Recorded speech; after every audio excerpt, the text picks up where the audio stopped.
What's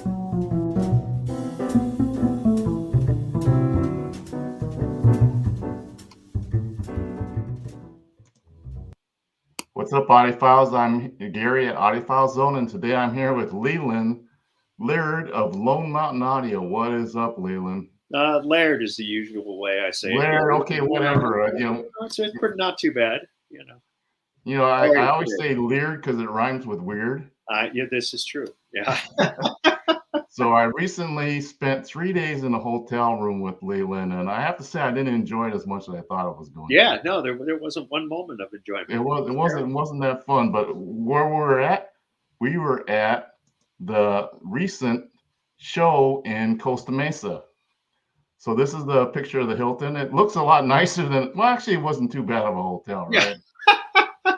It photographs better than reality.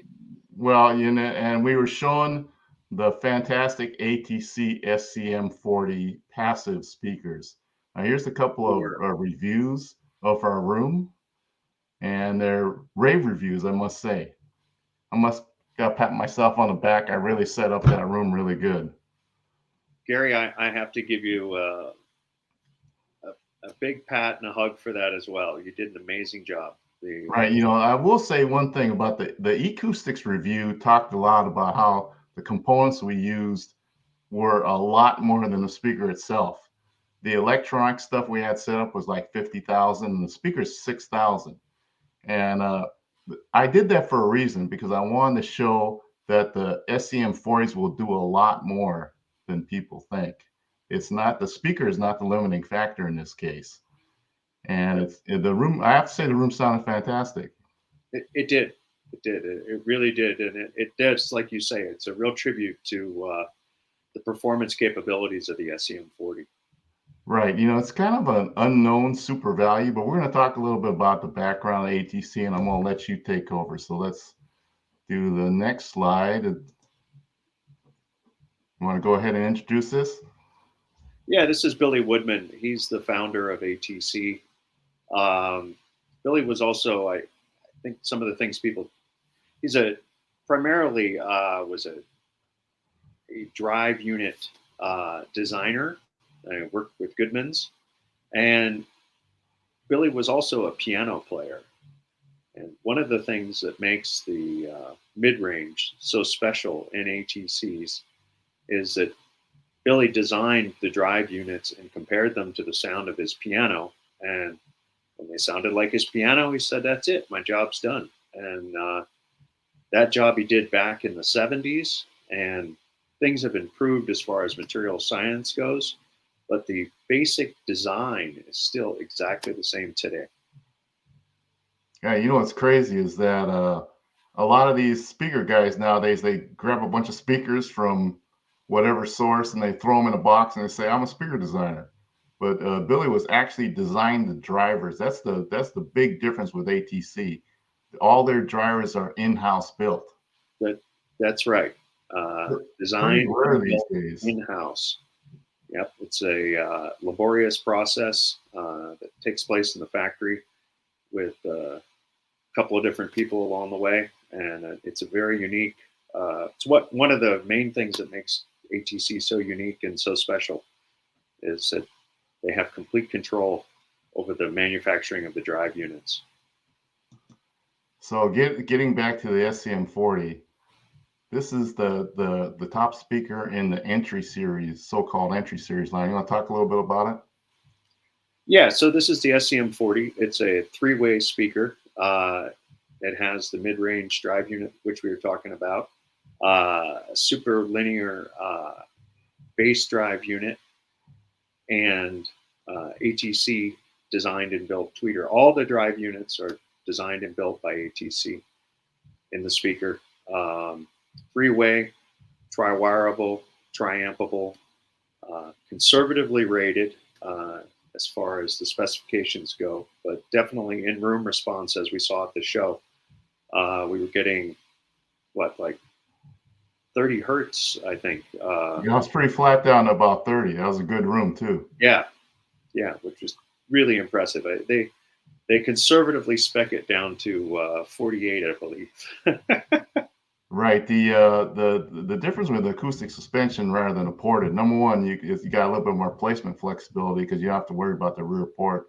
Plus, an acoustic suspension speaker rolls off much more smoothly than a ported. Ported speakers usually have a little port bump, That's right. port resonant frequency, and they drop like a rock. But Yep. the acoustic suspension has a much smoother roll off. And you're saying they're not tri-ampable, right? They're just tri-wireable. Well, they're tri-wireable. If it's tri-wireable, it's tri-ampable. If you buy them in the active form, uh, they do come tri-amp. There's 3 separate amplifiers inside the box. Right, but I thought Each of the drive units. the crossover part was common. If you put 3 amps, you can't put 3 amps on them, right? On the passives. You could run 3 amps on the passive, sure. Oh, okay. I gotta check that out. Yeah, yeah, not a problem. And here is the bass driver. And I will say it's very heavy. They are. This weighs about probably 15 pounds or so. Right.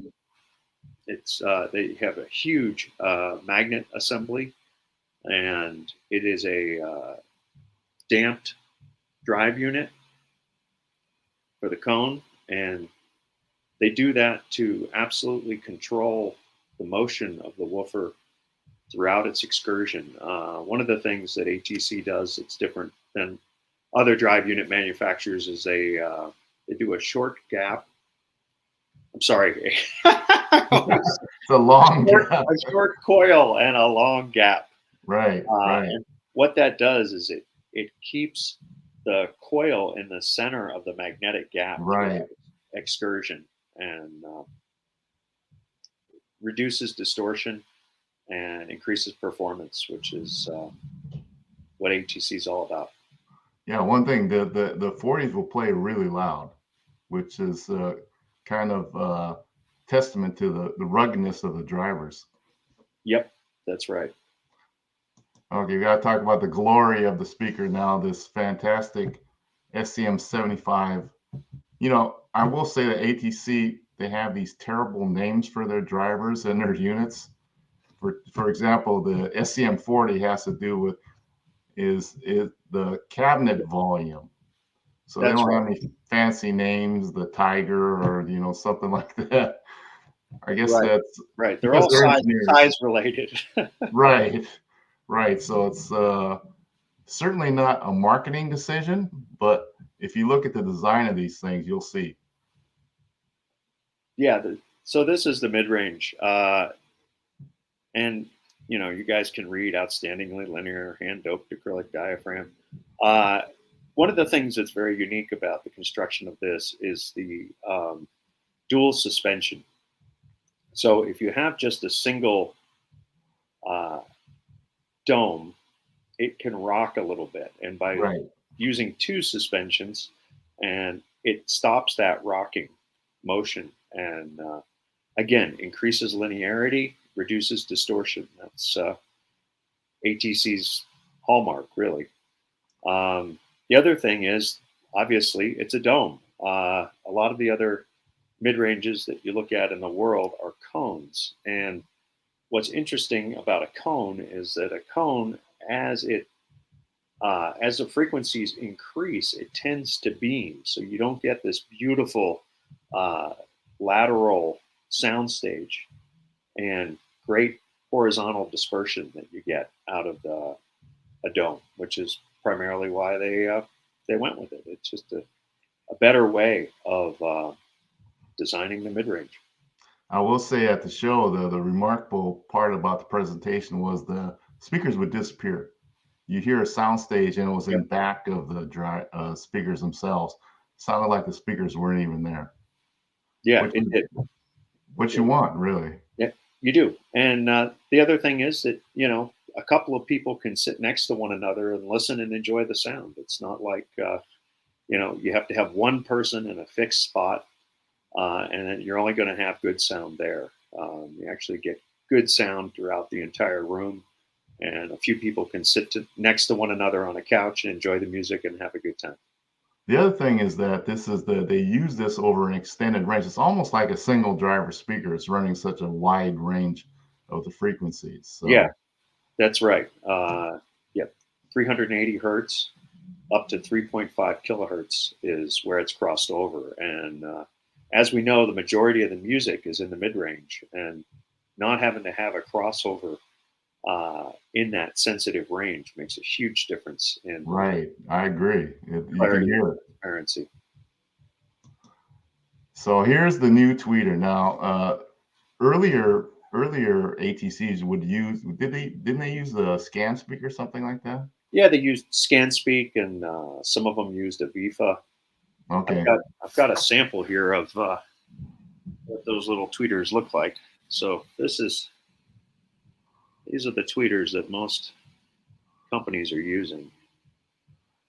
Right. So, and they promote a lot of these companies promote a ferrofluid damping, and the disadvantage with ferrofluid is the sound changes with time.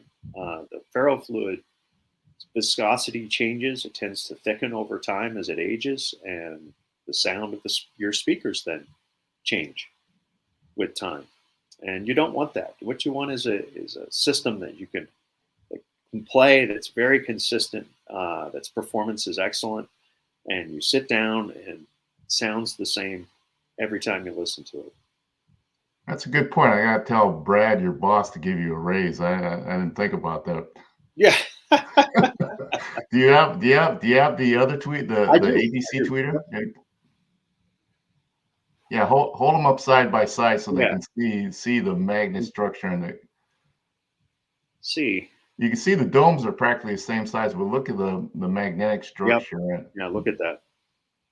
and then you look at the other one. Yeah. Tiny by Wow. comparison.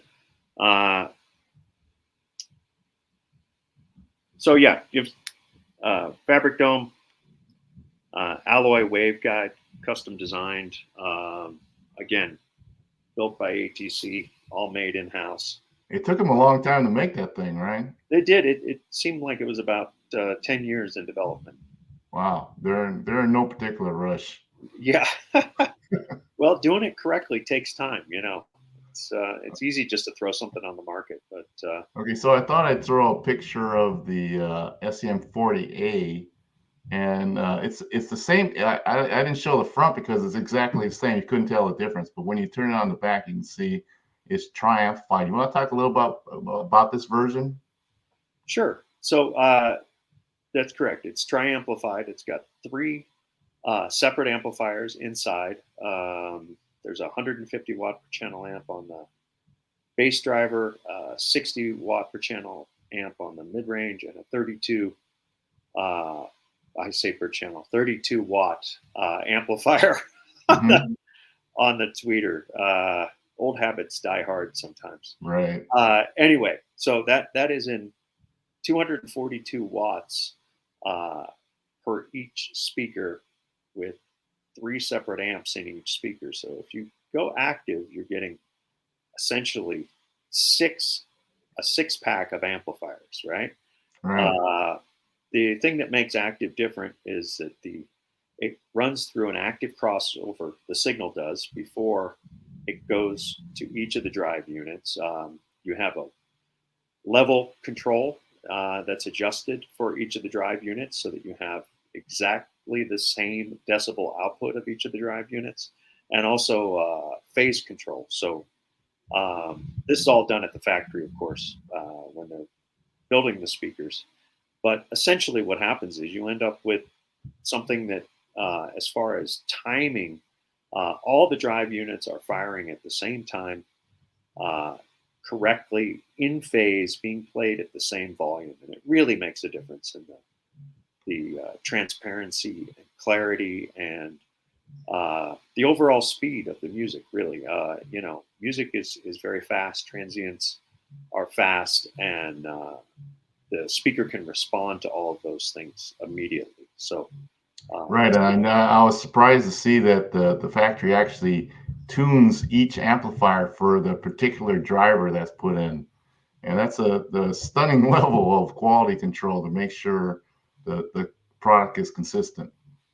It is. It's And the other advantage is that the amplifiers only see the speaker. They don't see all this crossover components, which introduce their own phase errors and all that kind of stuff. That's right. Everything is on the front end.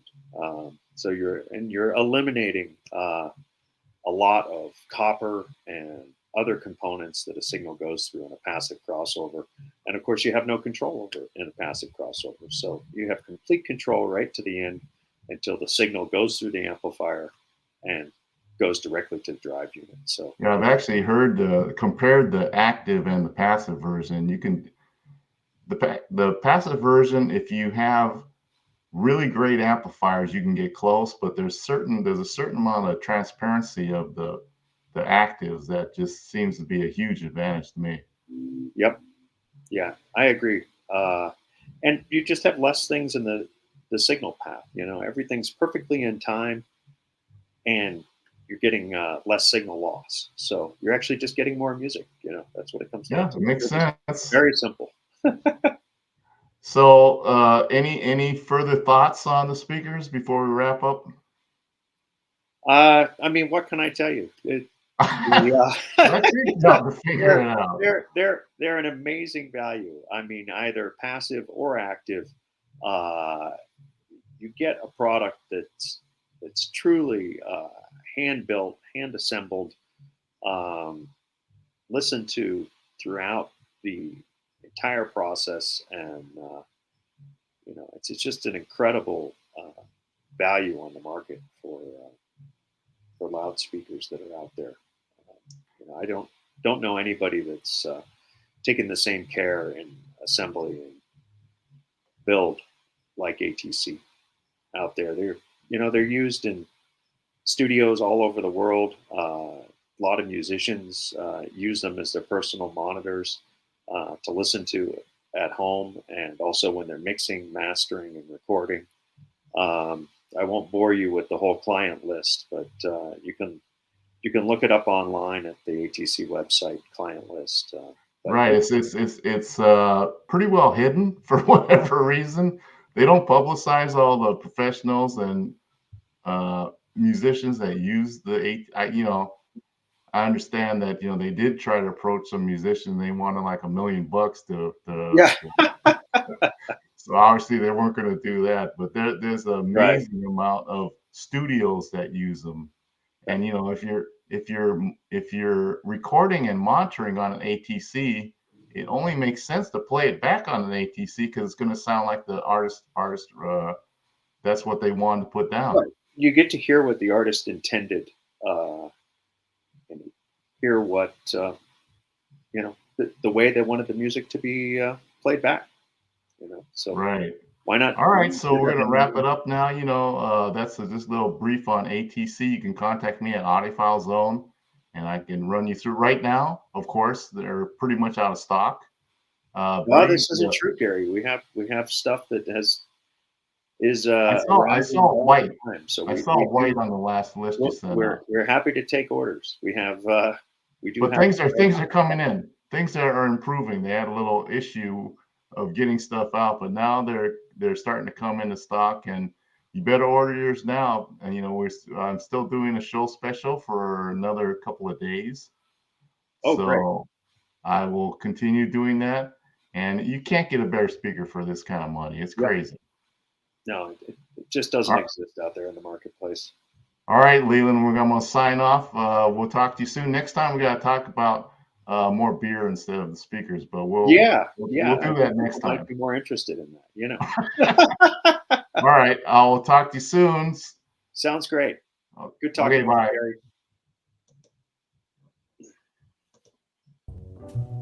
Gary.